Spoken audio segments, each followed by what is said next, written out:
Is this for real? Well, hi, I'm Larry Randolph, and there's not a reason in the world why you should have any idea who I am. But I'm one of those people, like hundreds of others, who spent their life working in and around the theater. I've worked on stage, I've worked in film, I've worked in television, I've been an actor, director, scene designer, what have you. And I've been very lucky because, unlike a lot of my compatriots, I've managed to make a pretty good living out of it. But you have to be willing to do all sorts of things in order to make a living out of it. These stories that I have came about because of the fact that in working in this business, I have become friends with, known, worked by, rubbed shoulders with some very fascinating people, many of them famous, many of them not famous at all. But it's important, I think, that you know that a lot of these stories arose from the fact that I was the dialogue coach on an Aaron Spelling series some 20 years ago called Hotel. Now, when I say this to people, they think I'm saying I'm the dialect coach. Well, that takes somebody with a lot more talent than I have. I'm the dialogue coach. And that simply means that you get the actors ready for the scene by making sure they know their lines, and you're really there on the set to take care of them. If they need something, if they need a line check, or if they need, whatever, then I was the person who they went to. So a lot of these stories came from that experience. A lot of them didn't. But as I say, I've been fortunate to know some very, very fascinating people. And don't get me wrong, fascinating is not the same word as nice. You can be a jerk and still be fascinating. But I think I would like to share some of these stories with you. Friends of mine were sitting here in my living room not long ago, and I was running my mouth telling some story. And my friend Michael and his wife were here, and he said, Larry, you need to write these stories down. And I said, oh, Michael, nobody would care. And he said, well, a few of us would. And I got to thinking about it, and I thought, he's right. In some cases, I'm the only person left that knows these stories. Not that they're earth shaking, but some of them are great insights to people that some of whom you are very well aware of.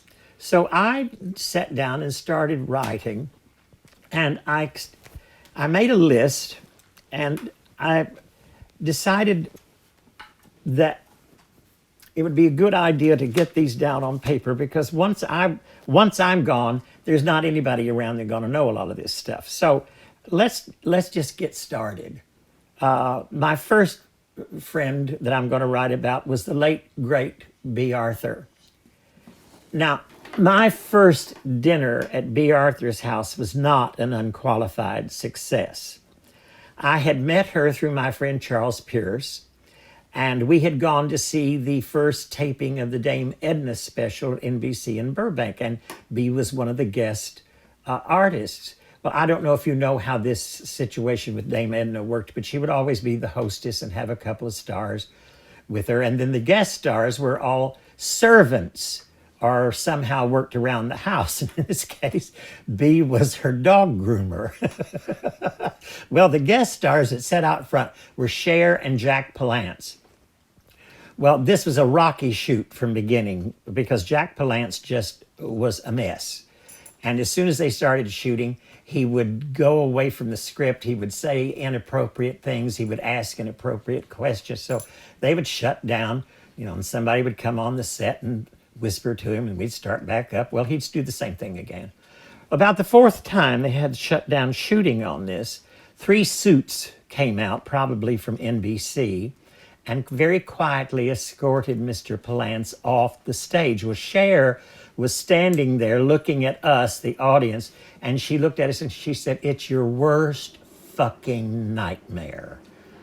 Well, there were a lot of celebrities in the audience that night. I remember Angelica Houston and Armistead Maupin, a lot of people. Well, anyway, after the show was over, my friend Charles and Bea, and a couple of other people, I guess, we went across the street to have a drink. And of course, the conversation went a lot about Jack Palance and his carryings on. But the point is that I started to feel comfortable around Bea. I soon learned that you had to be on your guard. There were limits, but I was feeling very comfortable. So it really pleased me. A couple of days later, when my friend Charles called and said that Bea had invited him to her house for dinner, which she did a lot. And she wanted to know if I would like to come with them. Well, of course, I was thrilled.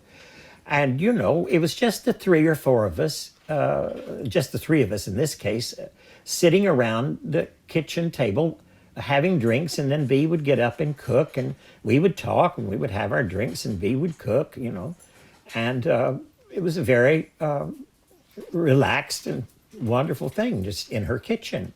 Well, I'd heard she was a good cook. I knew she was a very good cook. But this night she had decided to try a new imported Italian pasta sauce that was done in a box, like little kids' juice drinks come in now.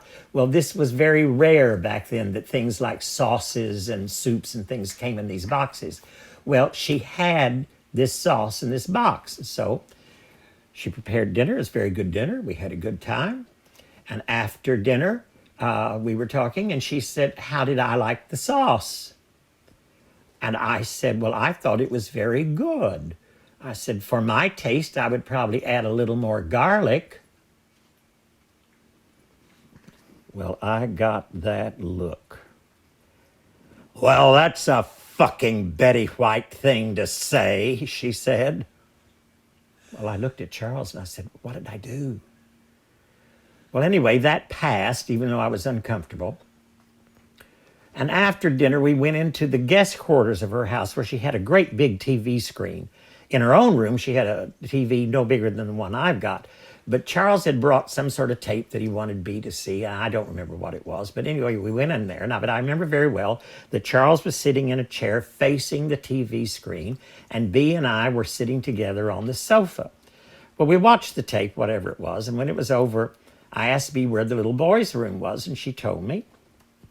And I went and I came back, and when I sat down, she put her hand on my knee and said, "And when you come to stay with me, that will be your bathroom." Well, we got in the car to go home, and I said, "Charles, what the hell was that all about?" And he said, "Well, that was Bea saying she was sorry." He said, "You will never, ever hear the words come out of her mouth, but that's what she meant, that she was sorry."